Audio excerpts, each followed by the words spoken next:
एक समय की बात है, गांव के कुएं सूख गए थे। ऐसे में सिर्फ एक जंगल का कुआं ही था, जिसमें हर एक मौसम में पानी रहता है। परंतु जंगली जानवरों के कारण बहुत कम लोग ही वहां जाते थे। एक दिन दो औरतें जंगल के कुएं की तरफ पानी भरने जाती है। देखो बहन, इस जंगल में कई जंगली जानवर है और साथ ही इस जंगल में शेर भी है और मुझे शेर से बहुत डर लगता है। अरे अरे अरे, सच में। लेकिन बहन, मुझे किसी भी शेर वेर से डर नहीं लगता। मुझे सिर्फ बूंदी से डर लगता है। ये सारी बातें शेर दूर खड़े होकर सुनता रहा। दोनों औरतें पानी भर के चली गई। शेर सोच में पड़ गया कि आखिर ये बूंदी क्या है। ये औरत जंगल के राजा से नहीं डरती और इस बूंदी से डरती है। लगता है बड़ी भयानक चीज है ये बूंदी। मुझे इससे बच के रहना होगा। बहन, मैं बातों बातों में तुमसे ये पूछना तो भूल ही गई कि आखिर ये बूंदी क्या है जिससे तुम्हें डर लगता है।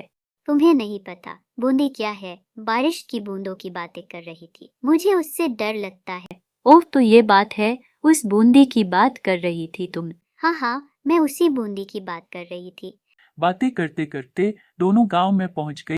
सीमा जब अपने घर पहुंची तो देखती है उसका पति बैठा हुआ है। उसने आवाज लगाई, सुनिए जी, मेरा मटका उतरवा दो, बहुत भारी है।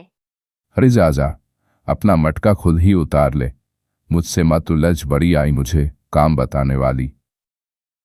हाँ हाँ, तुम तो बहुत काम काज वाले हो। हम ही है निकटरू तो आखिर मैं भी तो देखूं। ऐसा कौन से काम में इतना व्यस्त हो?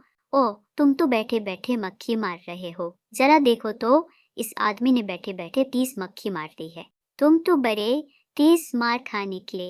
ये सारी बातें सीमा के घर से बाहर बैठे लोग सुन रहे थे। उन्होंने जब सीमा के मुंह से बात सुनी तो सारे गांव के लोगों ने सीमा के पति का नाम 30 मार खा रख दिया। उड़ते उड़ते ये खबर राजा के दरबार तक पहुंची। राजा के साथ साथ सारे सिपाहियों और सेनापति को यह खबर पता चल रही थी। उसी वक्त राजा के पास एक सिपाही आया और उसने खबर दी, महाराज, सूत्रों से पता चला है पड़ोसी राज्य हमारे राज्य पर हमला करने वाला है। तभी राजा ने सेनापति को आदेश दिया, सभी सैनिकों को इकट्ठा करो और आक्रमण की तैयारी में लग जाओ।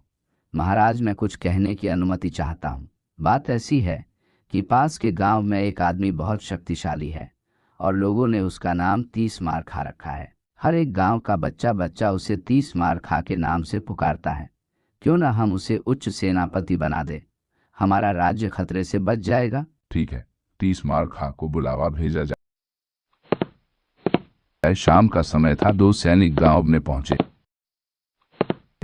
और 30 मार खा के घर का पता पूछा। लोगों के बताए अनुसार सैनिक पहुंचे।